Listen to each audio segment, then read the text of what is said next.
안녕하세요. 올해도 다시 만나게 됐습니다. 코로나 동안 이렇게 계속 화면으로 만나고 있는데요. 올해는 대면으로도 만날 수 있었으면 좋겠습니다.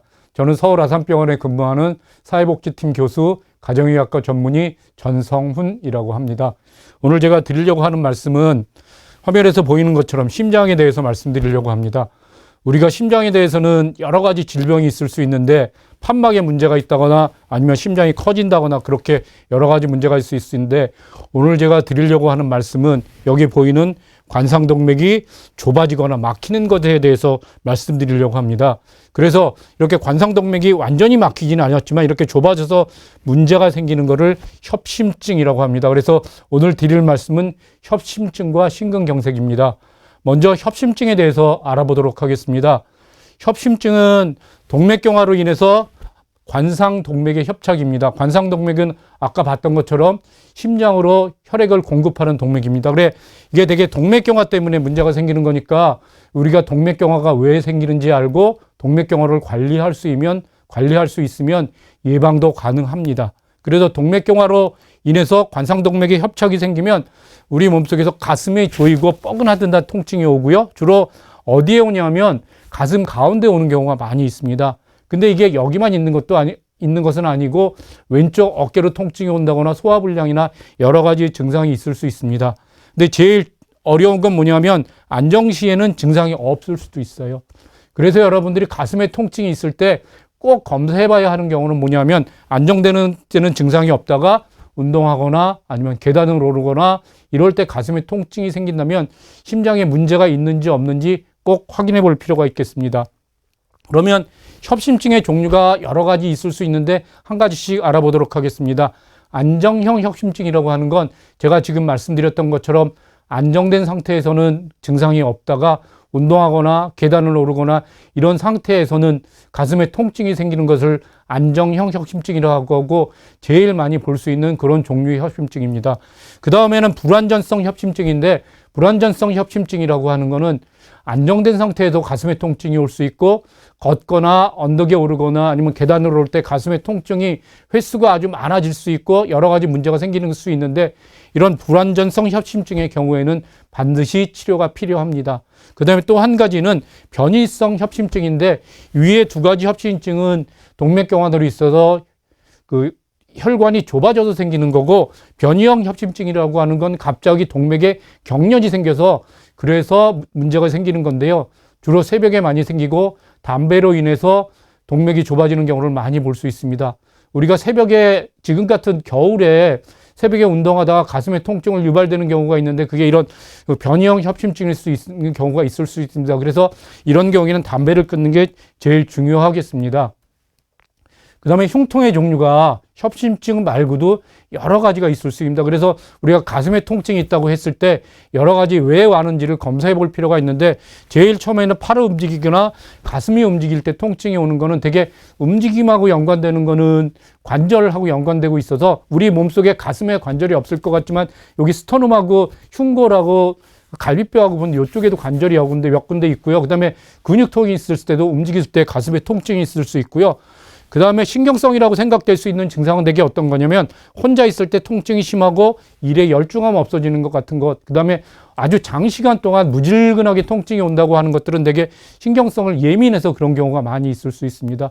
우리가 또 한 가지 많이 볼 수 있는 흉통의 종류는 뭐가 있냐면 물을 마시면 좋아지고 누웠을 때 통증이 생기다가 앉으면 통증이 좋아지는 그런 통증이 있을 수 있는데 이거는 대표적으로 역류성 식도염 때 그럴 수 있습니다. 역류성 식도염이 있을 땐 가슴의 통증이 중통하고 가장 비슷해서 가슴에 통증이 있을 때 역류성 식도염이 있는지 없는지를 확인하기 위해서 내시경 검사도 필요할 수 있습니다.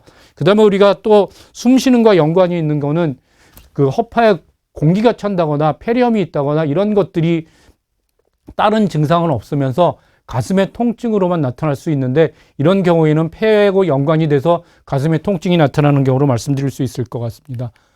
그러면 협심증을 진단하는 건 뭐냐면 가슴에 통증이 있다고 병원에 왔을 때 이게 협심증인지 아닌지 검사하는 게 굉장히 중요합니다.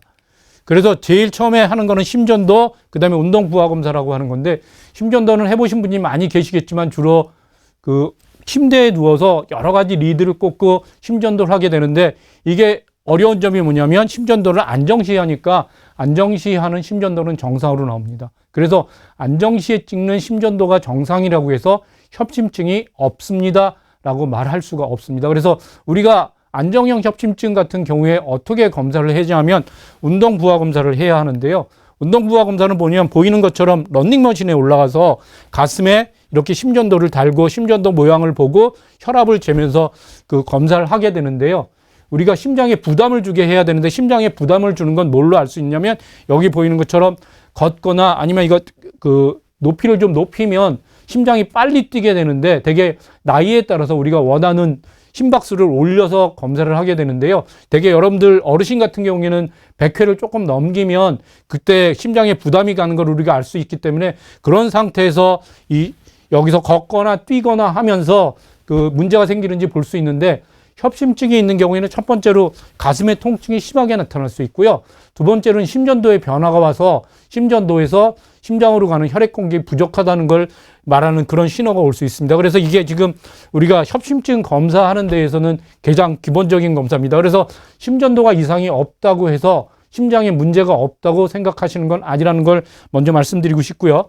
그 다음에 두 번째로는 우리가 그 협심증이라고 하는 거는 관상동맥이라고 심장으로 가는 혈관의 질병이고 혈관이 좁아지는 거 아닙니까? 그래서 혈관을 직접 봐서 검사하는 게 가장 중요하고 가장 정확한 검사입니다. 그래서 현재 혈관을 볼 수 있는 검사가 몇 가지가 있는데 하나는 관상동맥 CT, 하나는 관상동맥 조영술이라고 하는 겁니다.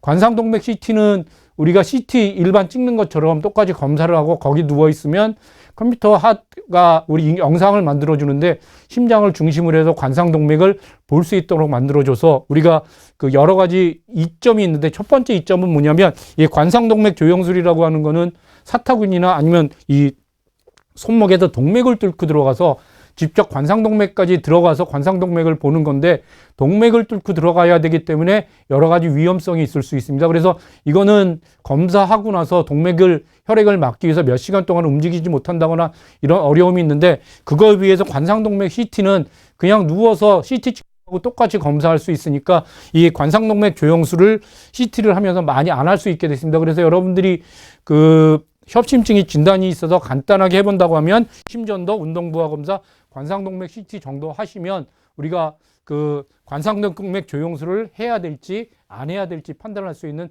그런 정도까지는 검사할 수 있습니다.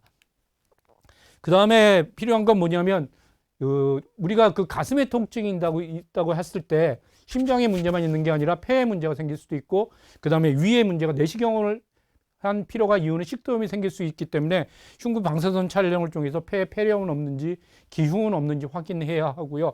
그 다음에 가슴의 통증이 역류성 식도염하고 가장 비슷하게 나타나기 때문에 역류성 식도염이 없는지를 확인하기 위해서 위대기시경이 꼭 필요한 겁니다. 그래서 협심증을 진단하는 건 가슴의 통증을 왜 왔는지 검사하는 거고 이렇게 여러 가지 경우에 있을 수 있어서 이런 검사를 다 해야 합니다.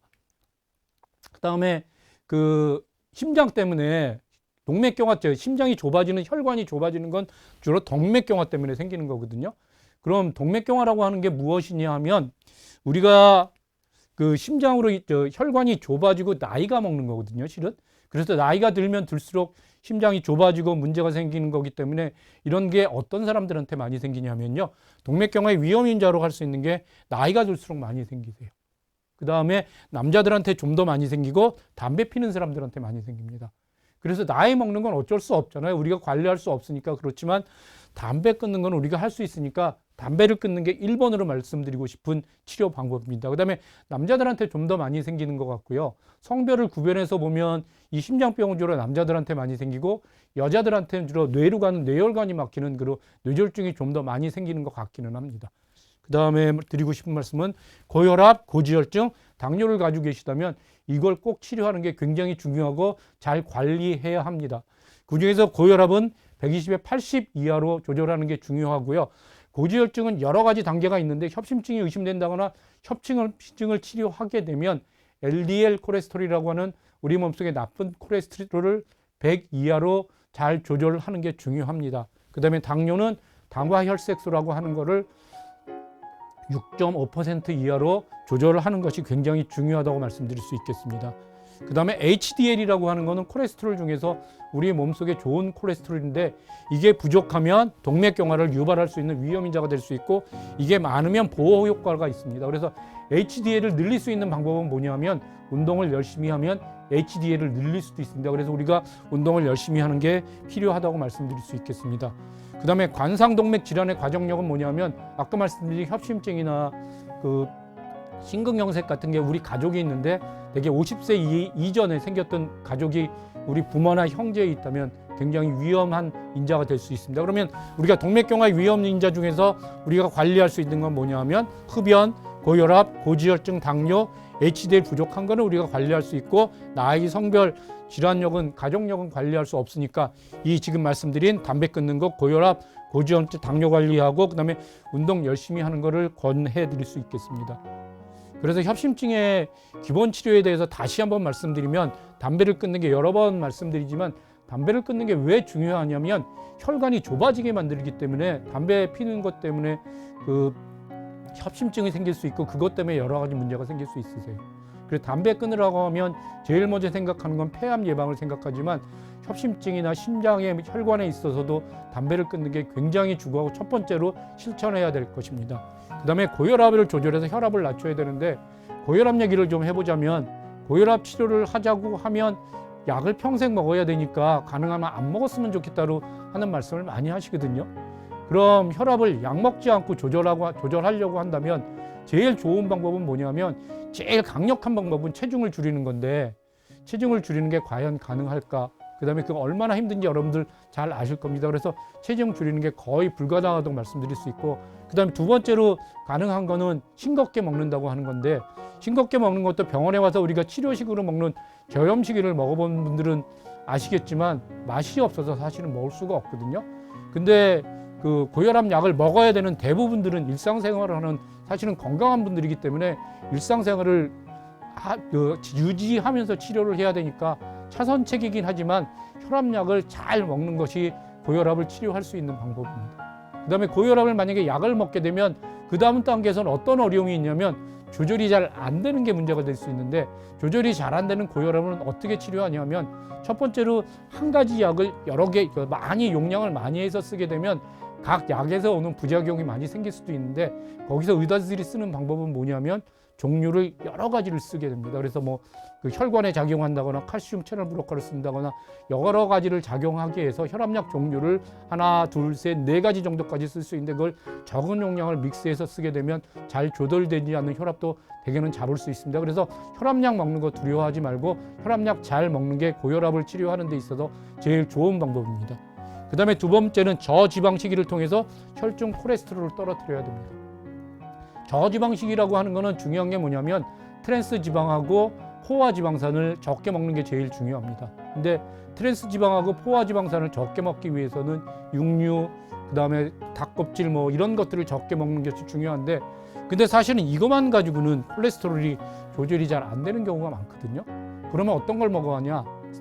스타틴 계통의 그 고지혈증을 치료할 수 있는 약을 잘 먹게 되면 고지혈증은 그 저지방식을 통해서 콜레스테롤 조절을 잘 할 수 있습니다. 특히 우리 몸속에 나쁜 콜레스테롤이라고 하는 LDL 콜레스테롤 스타틴 계통의 그 고지혈증 치료제를 잘 먹으면 잘 조절할 수 있습니다.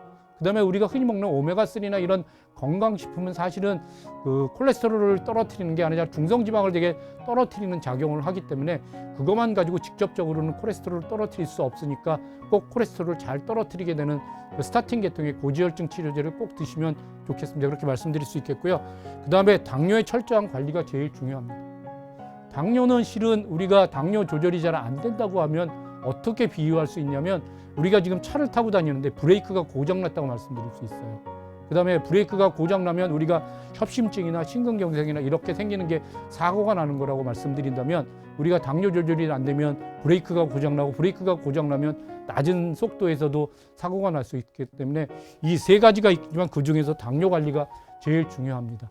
그럼 당뇨에 관해서 말씀드린다면 당뇨에서 첫 번째로 말씀드릴 수 있는 건 식이요법인데 식이요법에서 우리가 잘 지켜야 되는 게 뭐냐면 혈당이 올라가지 않도록 탄수화물을 적게 먹는 게 중요해요. 어르신들 같은 경우에 당뇨가 있다고 하면 금지 식품 1번이 뭐냐면 믹스커피입니다. 믹스커피 속에 들어있는 달달한 설탕이 굉장히 혈당을 많이 올립니다. 그 양은 이번에 광부 살아들어 오신 분이 말씀하셨지만 믹스 커피만 가지고도 식사를 대용할 수 있도록 칼로리가 굉장히 높기 때문에 믹스 커피를 줄이는 게 중요하고요. 그 다음에 조심해야 될 음식들은 뭐냐면 설탕으로 만든 거, 밀가루로 만든 거, 흰쌀로 만든 이런 음식들을 조심해야 되는데 그건 가능하면 적게 먹도록 노력했으면 좋겠고요.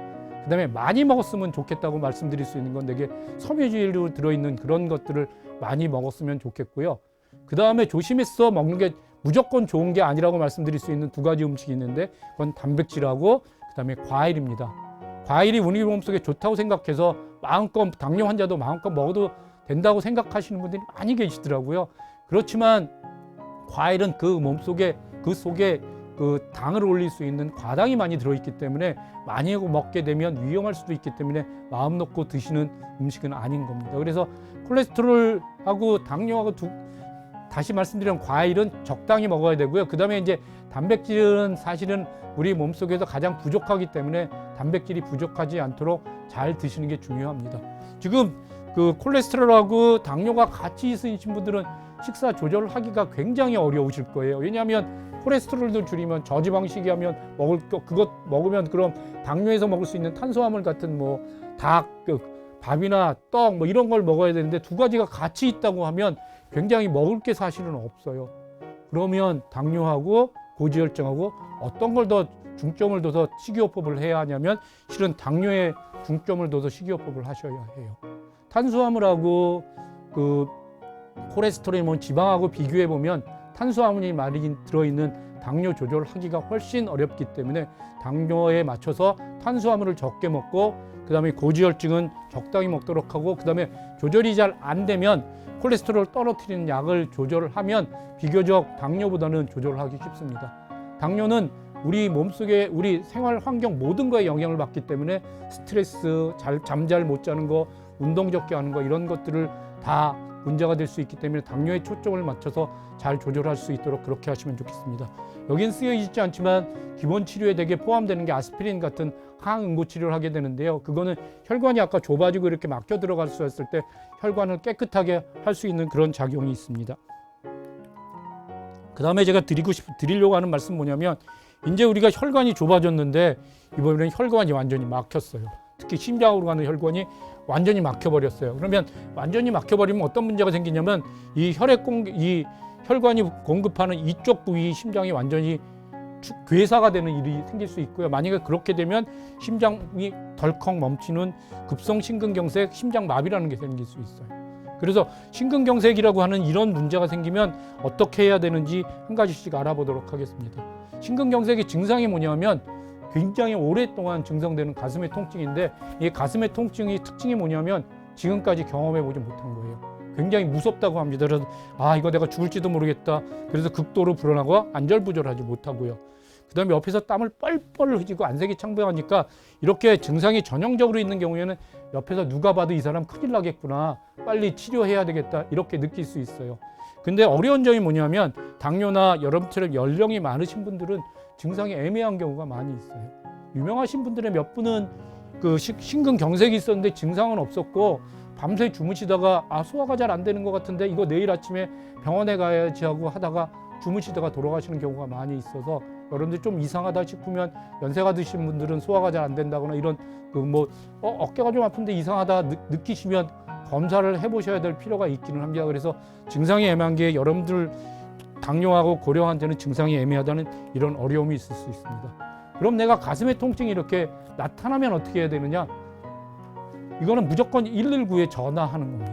119에 전화하면 어디서 심장을 뚫어줄 수 있는지 알려주거든요. 그래서 여러분들이 기다리거나 작은 의원, 약국, 한의원에 가면 안 됩니다. 여기서 우리가 해야 되는 게 뭐냐면 첫 번째로 진단을 해야 되는데 여기서는 심전도라고 하는 게 굉장히 유용한데 심전도에서 병원에서 급성 심근경색으로 진단을 받으면 30분 이내에 스텐트를 할 수 있도록 준비되어 있고 그렇게 할 수 있는지 없는지 따라서 이런 것들이 센터가 지정되어 있기 때문에 그렇게 하셔야 됩니다. 한번 제가 여러분들 그 북한산에 올라갔다가 가슴에 통증이 생겼어요. 그러면 119에 전화하면 헬기가 와요. 헬기 타고 어디로 가느냐? 앞에 쪽에는 청와대가 있으니까 지금은 아직 서울대병원 쪽으로는 가지 않지만 뒤쪽으로 명지병원에 가서 심장을 뚫는 스탠트 시술을 해요. 그래서 30분 만에 그렇게 하는 경우가 북한산에 문제가 있을 때 나올 수 있으니까 잘 알아주시면 좋겠고요. 여러분들 시골에 가 있다 그러면 119에 전화하면 거기서 가장 빠른 스탠트 시술을 할 수 있는 병원이 어디인지 알 수 있습니다. 그래서 가슴에 통증이 생기고 내가 경험해보지 못한 통증이 생긴다면 반드시 119에 전화하시면 좋겠습니다. 그 다음에 이제 스텐트 시술을 어떻게 하는지 모식적으로 한번 설명드려 보겠습니다. 이게 지금 그 사타구니나 아니면은 그 손목의 통증을 그 혈관을 타고 동맥을 타고 들어가서 이렇게 좁아져 있는 부위를 찾으면 먼저 여기를 없애고 저기 청소할 수 있는 건 깨끗이 청소하고요. 그 다음에 풍선을 통해서 늘려주고요. 그 다음에 거기에 다시 좁아지지 않도록 그물막 스텐트를 설치하게 됩니다. 그러면 이게 스텐트를 설치하면 아무 문제가 없느냐? 그렇지는 않아요. 과거에는 여기가 다시 좁아지는 경우가 문제가 많이 생겨서 좁아지지 않도록 혈관, 그러니까 약물 방출 시스템이나 아니면 이게 흡수될 수 있는 그런 스텐트를 지금 사용하고 있고요. 그 다음에 이제 이거를 하고 난 다음에 뭐 다시는 좁아지지 않도록 협심증 치료에서 썼던 그런 약물들하고 그 다음에 항응고제를 처음 한 해 동안 아주 세게 씻어 다시 좁아지지 않도록 그렇게 약물 치료를 하기도 합니다. 그래서 스텐트 이후에 여러분들이 아주 약물 치료를 잘해서 다시 막히지 않도록 그런 치료를 하셔야 될 걸로 그렇게 생각됩니다. 제가 드릴 말씀 여기까지인데요. 제가 강조해서 드리고 싶은 말씀이 뭐냐면 우리는 동맥경화를 예방하면 협심증을 예방할 수 있고 심근경색을 예방할 수 있는데 그런 문제가 생긴다면 주저하지 않고 잘 치료해야 되고요. 가장 검사를 꼭 해봐야 되는 건 뭐냐면 안정될 때 괜찮다가 그 운동할 때 가슴에 통증이 생긴다면 이게 심장에 문제가 없는지 꼭 검사해봐야 되는 거 다시 한번 강조해서 말씀드리고요. 그 다음에 심근경색이 생기면 안 되겠지만 만약에 그런 일이 생긴다면 이거는 치료하지 않던 분들도 갑자기 생기는 거니까 만약에 그런 일이 생기면 119에 전화해서 요즘 스텐트를 할 수 있는 병원들이 전국 어디에나 있으니까 빨리 병원에 와서 목숨을 잃는 생명을 잃는 그런 일이 생기지 않도록 잘 해주셨으면 좋겠습니다. 그동안 경청해 주셔서 감사합니다. 이걸로 마치겠습니다.